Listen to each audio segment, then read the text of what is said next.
Assalamu alaikum Radio Futur Kerakunda International. Assalamu alaikum auditeurs et auditrices sur la RFK International avec No Stress. Bad na hanmi min katal émission de rétro et souvenir alkana ko avec monsieur Arfalan Conté depuis la France, monsieur Sidi Diop depuis Kerakunda. Voilà, min kena invité di ka folé Madame Diop depuis Lyon.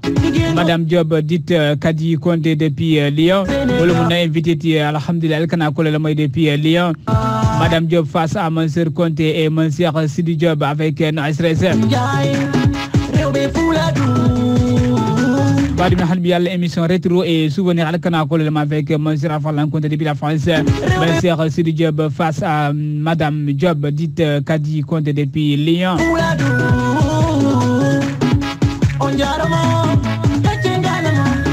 Madame Diop face à monsieur Conté, monsieur Sidi Diop depuis Kerakunda, accompagné de No Stress.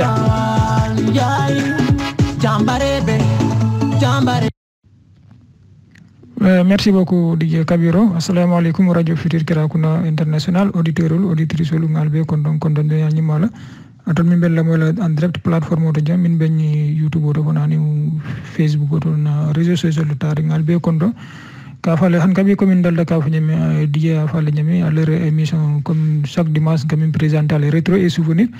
Bi fana mina ko le présenter les mina comme recevoir ka fole Madame Diop depuis Lyon France. Ben technicien contrôle na kabiro ko la dige me Lamine Touti Dramé ani Ousmane Wolu wol min ben réalisation ngi konto mbake bi nimi mina do ko la kaf ñoma na correspondant depuis Kerakunda Sidi Diop nol be ka émission ñi présenter Sidi Diop ngi konto tanati la jé. Merci beaucoup Arfalan Conté be konto na be tantula be jey la fanfan ka Radio Futur Kerakunda International personnel be konto ñone ke tentu ke jey mba profiter en même temps que autorité le konto min keta monsieur Souli le maire de Karantaba fidèle auditeur la fa ndi ka konton ka tentu ka jey monsieur Sidia Dafé maire de Kolimantan fidèle auditeur ka konton ka tentu ka jey monsieur Badji DG de l'agence nationale de développement dans la région de Sédhiou ka konton ka tentu ka jey fana monsieur Dramé Fati le président de l'ONG de Kerakunda qui est tentu ke jayiba ke fanfan monsieur Doudou Dabo fana mi alon ka le président des fédérations des associations de Kerakunda ka fana tentu ka jayi ani na auditeur min yalon ko kella moy sur Radio Futur Kerakunda International muskaf ke dindinke wa kalbi konton kal tentu kal jayi. Voilà, merci beaucoup Sidi Diop. Hankabi sefo solifana konto ate mun responsable oti chef de programme ate be chargé ka molto dingi min be kacala ka tendu ka jay ngam profiter ni mois de mars min fana ba kono kam musol buña e ngan auditrice be kono suru na fidèle auditrice mo fo ba ma kurbande dafe e madame Silla Nafi Fatim ba fana konto ani madame Fati Awa Fatim depuis Dakar ba fana konto nani fanda jasi madame Dabo Teremo Diop depuis Dakar ni be konto ani auditrice momo ben la moyna dans les réseaux sociaux ngal be konto ñona kal tendu kal jey han kabi sans plus tarder ngamira ben lunta mbulana ay dunani auditeur ni auditrice le ñoo konto madame Diop depuis la France Lyon ba tendu la mba jeyla la kanal yedan ko man ni malgré que tombe déteri ñawña sa bula ni nana ni auditeur le ñoo konto ay présenter. Bismillah, Madame Diop ngay kondo. Assalamu alaikum Radio Futur Kerakunda International. Ndelo Kadi Conté Madame Diop mbesiri Lyon lañu tembola. Michel Diop wolon ke mati. Ala la demaro ka ala en karfa wolma. Yo mbe groupe mo be kontonna Radio Futur Kerakunda groupe mba be kontonna. C'est une belle initiative que ni émission créée. Ça permet de connaître beaucoup de choses. Yo ndemu Kadi Conté Kerakunda kankili Kadi Sambulla. Kadi Sambu nde fama mo tala ke bute Conté. Mba mama wude Conté to be sire Ziguinchor la nyi tembola. Yo ngal be konto nga Kerakunda kol be konto nga pakaw be konto ñimo émission min ta il a invité en kontaan baake yo mba falale merci beaucoup. Yo merci Madame Diop sans plus tarder 5 amra nga dun kacha kono Madame Diop lafta ke ñi nga xamne première question wala la fonction di ikoy mu aide soignantole manam atolle bel albel hôpital do ko la lafta kala munam aide soignantole anala do ko munade yo madame Dioblon kadi konte kadi sambu ndel murutana ka ba falla ñol jabi la question la ndebo aide soignantole ti hôpital public depuis 2015 dans la fonction hospitalière. Je suis titulaire maintenant dans la fonction publique aux hospices civils de Lyon. C'est le plus gros employeur de la région. Comme hospice civil, wala doku dula timi yalon ka sembo warte région kono mbe doku la wolto. Yo aide soignante wala doku akamanto aide soignante katara en collaboration avec l'infirmière. Ni infirmière wala ka doku ke. Itelle katara nyonka. Donc aide soignante e fengo fen korsi sasato le fanna la sinala ay expliquer infirmière oy aide soignante na sasato jabe Kenya dola il faut eta ye appareil fengo tensiomètre tana température thermomètre liena na yala tension ta yala température ta ka jube fol be normal linne ni wol mantar normal li ta ya fa infirmière oy yo nkan sasato fanan telle kan occupé ala toilette aka domorindi ani ni alaman tankala akamento ko laban balu labandula delle kan occupé fanan o mario fanan ni ala nata ke abanta wala mun na do koti yo akamento ke soignanto travaille 24 heures sur 24 et 365 jours dans l'année. Voilà, il n'y a pas de jours fériés, il n'y a pas de week-end. On tourne en 3. Dole ka doko ke somanda, dole doko ke tilibulo le fo suto, dole doko commencer suto fo somanda. Akamanto ko hôpital ka tourner n'antenne. Voilà, donc aide soignante nyante kala momi mo wakilio momi yalon ko asutrata aka mo sutra ni stagiaire ol fana soto aide soignante wolle ke formé wolle ka stagiaire ol formé donc aide soignante ala doku a fanutale donc akamunto aka be centrer autour de la personne aide soignante ala doku be centrer wolle donc chaque fois ye bandila postola milbe montela na tilbulola mobe kasile tout fengo fay do ko ke somanda infirmière aide soignante médecin tout ça mobe kasile on transmet ce qui s'est passé pour tel patient dans au cours de notre poste wala montela do ko donc fengo médecin on ene afala kon telle mo italignati janni telbe il a donc fenko ordonnance ol safela c'est à partir de nos transmissions ils font des examens pour pouvoir établir des ordonnances donc aide soignante c'est le maillon de la chaîne, c'est le début du maillon de la chaîne à Telebe au début, donc tout ce qu'elle transmet tout c'est vérifié. Donc, c'est éprouvant, mais c'est humain aussi, parce que tu rencontres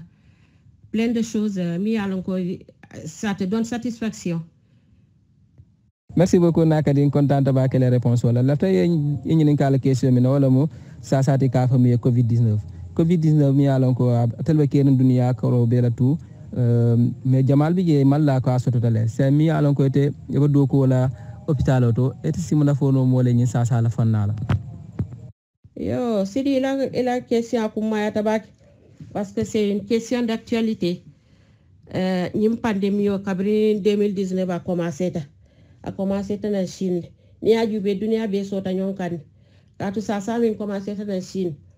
ni ajo be futala fo pakaw isalan ko dunia so ta ñonkan ni virus o dun ni idiyama ko coronavirus parce que coronavirus wala virus o mi yalo ko corona be le malo corona ko traduire nyaadi le mandia gawna yo coronavirus o molti bar ni virus o ate nene ma ñoje a virus o sembo wartale asembo warta bakele no na mi mutani man ke mo jata ken ditake sambal ndel mbe do ko hôpital o nga jele donc ndel ta fono la man tarakere ndo a commencé tanu nyama koliyata bake asasa koliyata bake to babal parce que ma kenyalo ni yaje corona mi muta ndel kampare sifa minke kando kala file fala la bari foye fam protéger ye protéger be dunna sasa to kan foye fam protéger wo coronavirus o nyin kade muta parce que a jawyata bakel wala tan si maskol dum nga lunette ol dum nga na fo ken kuoto nga gawn dum nga tablier ke ni mbusu mulu nga kembala nga na dendi ka dodu nga mbuso lawka akamdo ko nka murale complètement pour nimbe dunna sasa to kan fombe funtila fenko nkana viriso muta wala na ko koliyat yo ni nata jube wo sasa tol fanan ka bata minke e ka bata minke ni te sisidim courant bel ni corona e muta fani ala e de mad ni la wato mansi bare a jawyata bakel yo de biola akerkenu nyami au fur et à mesure a meta au fur et à mesure nka jamfa ko kono ko prise en charge on a changé parce que akete nyami ni corona e min fa doron itela moli ke jena jamfa jawla ke so kono ndu ibuka hani nyaada fanje parce que folo nka mari ike bulam buso le kono ka ferme fa ko ngota ala mol fo anta nyaada fanje yo inata jube doma fo inata a maîtriser inyanta sasa to mutala nyami fo na mari banta fala mol sa jeno donc kool ka changer petit à petit bar han sa borman soto coronavirus ol. Merci beaucoup nakadi o to fana sen yatale sa salami yalan ko sa kolen balamu mo buka doye muta mo buka doye badi muta adu alma willa dunya fana ka wonyama donc insa sa vaccin fele fundita la fandala vaccin wala mu ka sa nyimi sa no mo sa kele akana mol muta donc te bu muna fono le vaccin fana la fandala parce que mo laaji dia mo si ada vaccin la fandala le dol ba fala ni vacciner aba effet secondaire o min dile la siata dol ba fala mini vacciner dol bi jela yero bu ko bor normal wala e ko ma jumal fono le mo le vaccin ni nafanna yo sidi abarka ile question la vaccin diamo siata vaccin la fannala bar ni accord si ni coronavirus o kabra commencé ta tubabol il taton akamunto ko be nyinindiro le mam bor le soto isi bulo la min kay ya fo nyi borode ni corona e muté ba jarala nyinela o boro man soto yo min sin tankan di nyi sasama ba o bor man soto nyin tembola vaccin da ma wala si mol tankan di nyi sasama ni akor su coronavirus aka toro min ke mo jato kono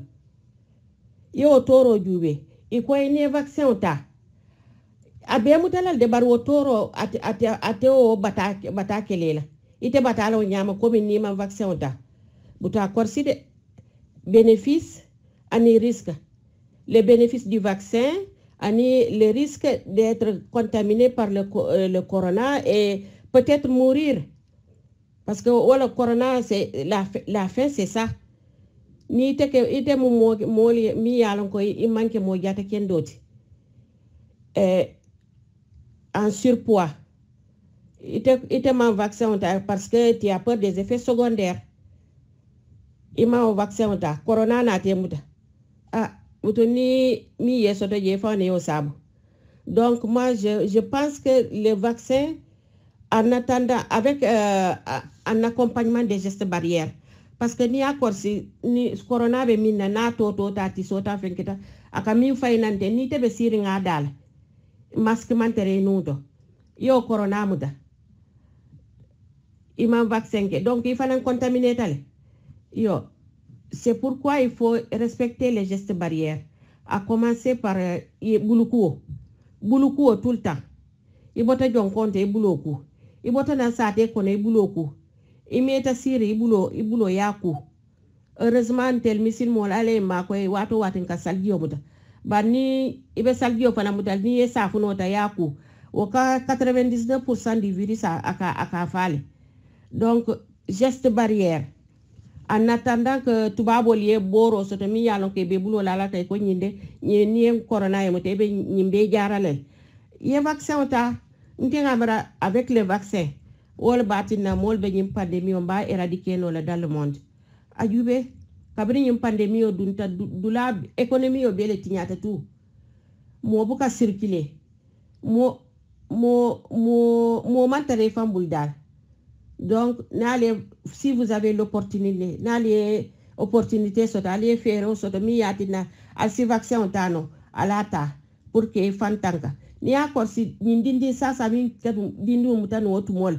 vaccin ma soto bar kabri vaccin darota Sénégal doron o dindi sasa atalata len safa ma fa abanta complètement bare atalata bakel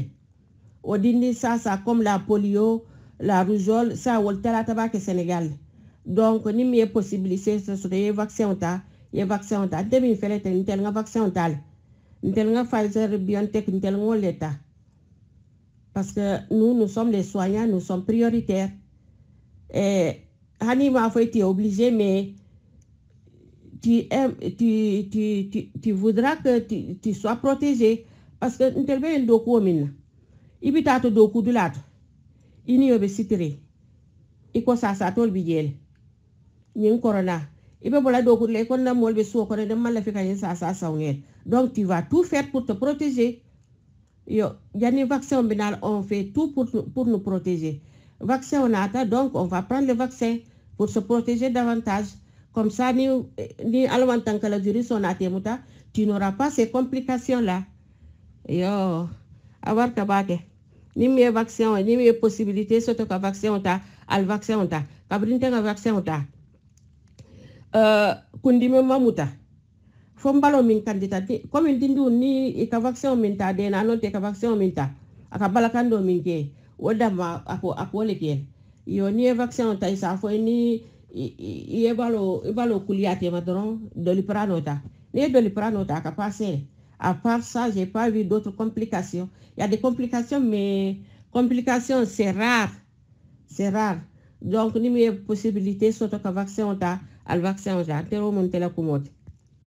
Merci beaucoup Nakadi. Donc to babul ko nyami prévenir vaut mieux que guérir. Vaccin na fanala wol bidje sa ñe jani ya bulaye mota ya feta jara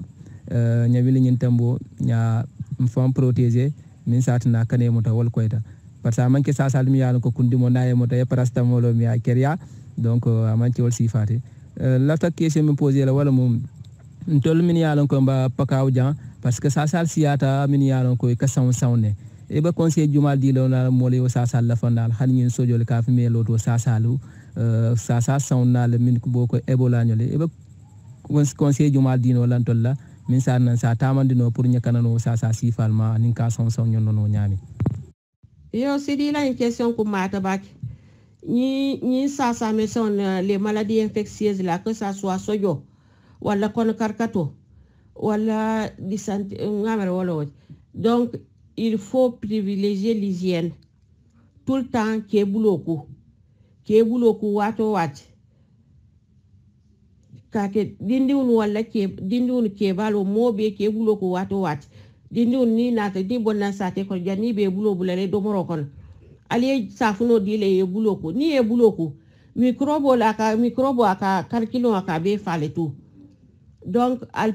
il faut privilégier l'hygiène. Les jeunes Kerakunda vous pouvez faire une sensibilisation de temps en temps comme on hakilo bulandi ni geste barrière là, à commencer par l'hygiène des mains. C'est très important. Et on se revoit. Ok, merci beaucoup Sidi Diop. Il a une carole Koumayata, Jabiro Fonabela, Madame Diop Tendula Bake, encore une fois la disponibilité là. Alors conseil mi fana aya lancé ngamira e mol population ba mutala fe wo nyamale ani surtout étudiant fana lu kay wakile kay lo ba kay sate mole kay sensibiliser partout étudiant ni level ani personnel min bobo ma fon inchallah. Ok madame Diop han kabi nga continuer de mondi lafta ke nyinin ka min wala la parcours to de mondi. parce que nañinin karo kono mo machallah mu pakaw bele fierteldi parce que alla génération ngamra to le mo musu fololde min bago soto pakaw kono surtout kira kunna kono pakaw fanutal mi ma ngamra kira kunna kono etel mo folodi donc o kono ko itara no fay kata no enseignant de be num katandirol fo jandi bina laban dans le domaine de la santé go be ni jaralo fanna min yo lafta kamin lo wala le parcours de nin dinnu min fana lafta ke inspiré de la le parcours e 40 min dole ani bon ibenu muna do ko si wala nu yake no nyaade fo na atterrir santé ko nani mune si non santé fana domaine ko no isi demande dum fo no auditeur le wala min be la moy kam yo ba falla ila question nyata bak ndela parcours akamta ko tenata yennati na sejule kab ja konni maliki jombe duwale fo ala siso sima bani jata kende yala nte ni wolle nati na seju akamta ko nte menta sejule ngana scolarité be ke wolt de l'école primaire jusqu'en 3e ngana bako soto non ngana brevet soto en 1986 en 1986 ou à un lycée man soto seju donc il était transféré à Kolda. J'ai fait mon second cycle là-bas de la seconde à la terminale de 87 à 91. Kabringana bako soto ntata Dakar. Dakar, j'ai fait une année à l'université département espagnol. Pendant cette année scolaire, nata jubenka fo munko malon je vois pas d'ici mais département mint comme papa brofay alma de manin kafar kelay alma la janson yala il était directeur de la formation professionnelle ngana situation expliquée nka j'ai choisi le département espagnol mais je vois pas d'ici nka leftale ma koy formation une formation professionnelle qui me permettra de travailler par la suite. Anata fanyite lafta formation jimal nka ente lafta informatique de gestion. Il m'a trouvé une école wala mo école IPG tabe Sacré-Cœur Liberté 5 à Bolt, je ne sais pas mal faire ça tomu IPG tiba. J'ai fait la formation d'informatique de gestion avec comptabilité. Yo nata ngo formation ke ngambandi na CV ni lettre de motivation qui est partout pour trouver un emploi après tata seju kabrin tata seju manna muruna juna Dakar nga sanji kilinke wafiro la bitikot wala ki jobe bitiko mi yel nga sanji kilinke wot o manna marché après tata mbe siri o nyama ni réunion be kéré nante Aliou Fati comme il est au courant de beaucoup de choses à sa famille réunion carbe de la carngataje l'undon tata primoka il y avait une réunion des organisations c'est pour le développement de la région de Sédhiou. Mama Souane Mimbe Medina Souane, il était le président. Yo, ce jour-là, il conseil d'administration Nathan candidature proposée. Donc j'ai été élue trésorière de cette association. Ni Mama Sane le doko ke pendant 2 ans. Mama Souane nga doko ke pendant 2 ans. Yo mbo kono solo drame o fana nata ko ni inspection te ko ordinateur le soto inspecteur ko abe moñino le misa ordinateur marchandino ina tanta inspection mbo inspection to j'ai fait des traitements de texte comme ta ko ordinateur le bentel ka occuper la inspection to town inspecteur nata fanya ko pourquoi tu passes pas le concours de volontariat nka ente enseignement man de nka mais comme j'ai pas le choix, je vais essayer de tenter. Un concours au passé, j'ai réussi en 2002-2003. Une formation qui est Ziguinchor. 2003-2004, j'ai commencé à enseigner école 6, école Morikunda. Deuxième année 2004-2005, où année le CAP passé, certificat d'aptitude professionnelle, que j'ai réussi. Pendant les vacances de 2005, Nata, Otumolenga, na soutien rejoindre en France à Lyon. 2005, Mbidjan, Kaituko, Mana Sonia, wo kono ni suti yo soto mi yalon ko ala fitila al kanyon comprendre ake ma ko ile mbo aussi to man kayto soto barin kaylen ko lefta formation kala école privée dobi jawo joni j'ai fait la formation de comptabilité de gestion mbo aussi la man kayto soto folo ngo formation que j'ai aussi ce diplôme yo mbije kabra kayto soto doro ngo science tije ngam fay fenko ko ménage ko nga ménage ko parce que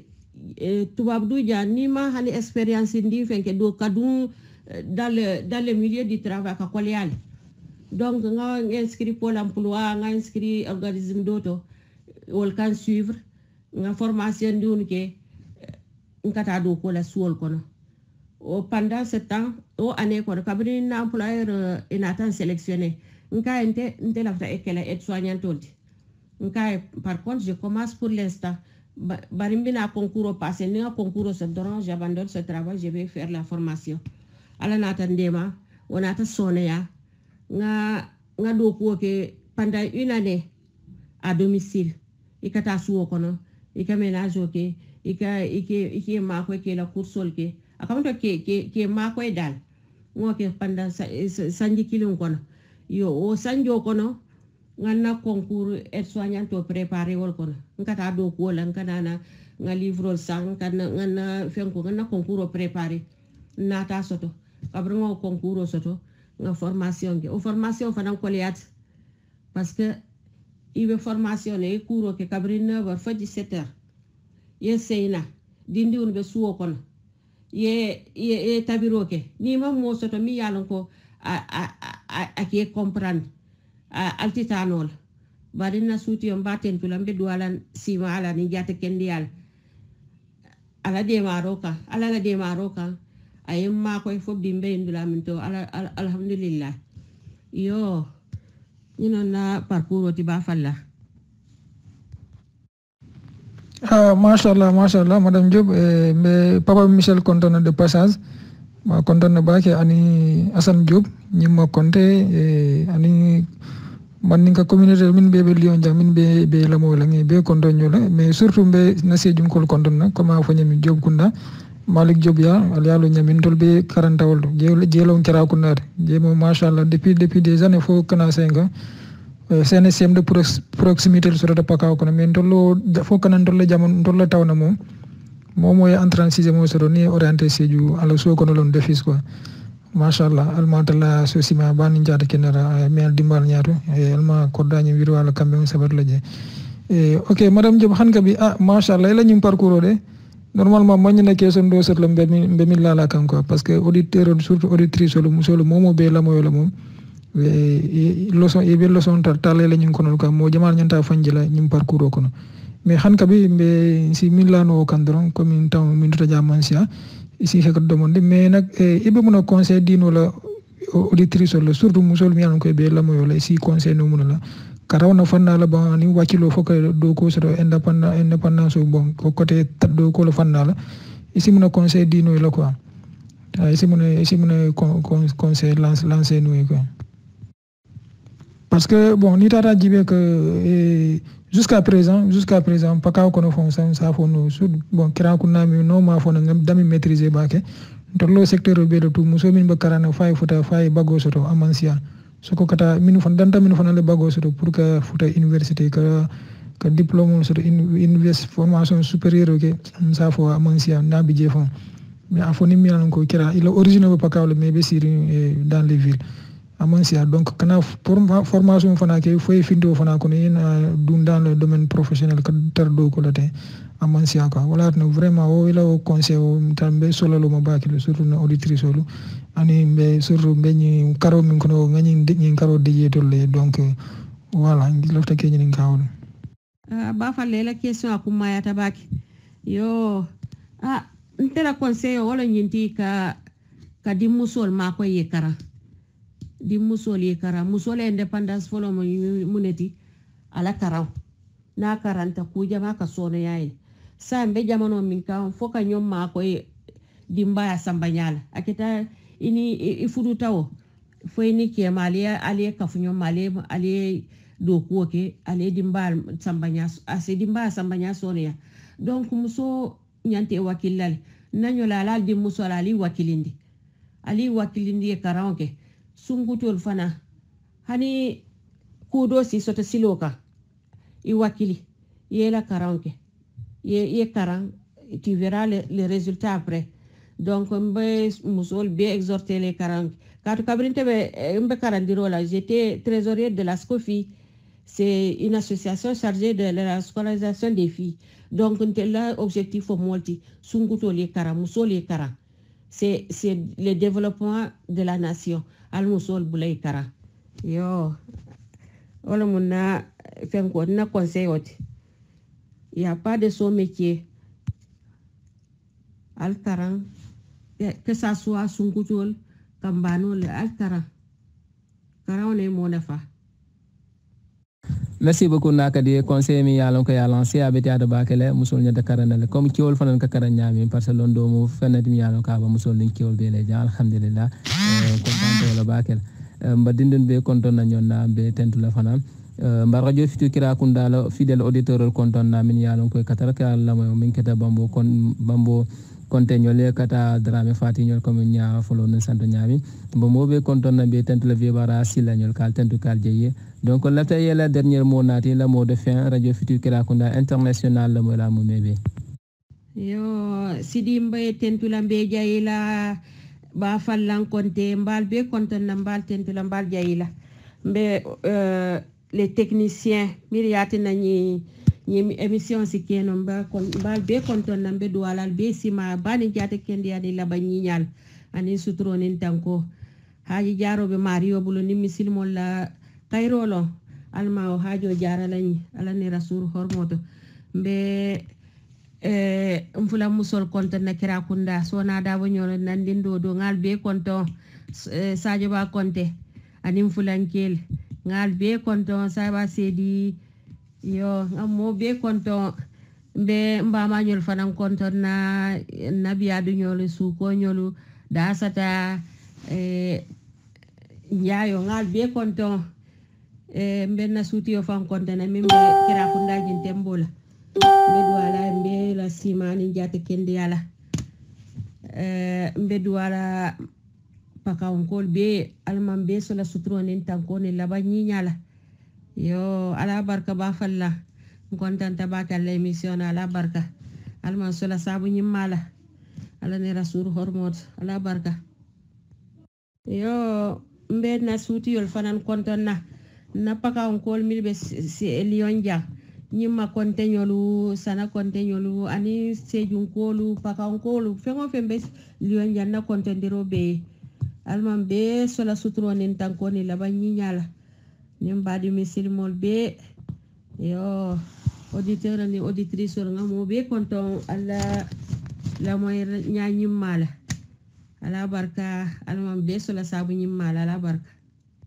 sola sutronin tankola amin amin donc alman sola laban ko ñim mala amin donc nakadim be tantulam be jey la baake fana mba duwale ya almanya tuta kelela ko wolto anen dimba sambanya almasoni yala kila khurmuna barko sabla radio Futur Kirakunda international auditeur et auditrice ka fale ko albotala émission la mo la mi yalon ko ka fa rétro et souvenir min ka présenter wala mo arfallan konté memba karafe wala Sidi Diop correspondant de radio Futur Kirakunda international ni Kirakunda sade kono jam donc mba mobe kontona be tentule be jeyla la mor ñañi mala c'est la fin de cette émission. On se retrouvera dimanche prochain à la même heure donc sur les mêmes plateformes YouTube, Facebook, WhatsApp. N'oubliez pas aussi de vous abonner sur YouTube pour que voilà donc sonner à nos ñami. Alhamdulillah mbalbe kontona baltent lambe do ku ñol kontona min kata lamin tuti drame Ousmane Wolu ani Kabiro Kamara ñol lamin Fossar Diassi kalbe konton kaltentu kaljeye donc ka fale ko inshallah jusqu'à dimanche prochain avec d'autres numéros et d'autres invités sur la radio Futur Kirakunda international. Merci beaucoup. À la barka.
Radio Futur Kerakunda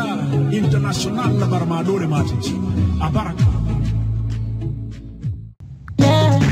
Musolbe maseto, musolbe biroto, musolbe faroto. Dobe wanyeto, betuni jala. Assalamu alaikum RFK Radio Futur Kerakunda International. Assalamu alaikum auditeurs et auditrices. Donc badino halbi Cameroun kana kal content auditeurs et auditrices alla la montagne la sur la Radio Futur Kerakunda International. Albota l'émission albota ko la minkete retro et souvenir. Rétro et souvenir Albota Kololama avec ma sœur Conté depuis la France, ma sœur Sidi Diop depuis Kerakunda. Anina invité par Minketa Madame Diop depuis Lyon, accompagné de non stress. Donc on a invité Minketa Madame Diop dite Kadi Conté depuis Lyon, Albota Kololama, Ninjima Minketa ma sœur Conté, Ani ma sœur Sidi Diop, accompagné de non stress. Donc auditeur ni auditrice kal content alla la mornya mala kilin krito ani content na rewbe fuladu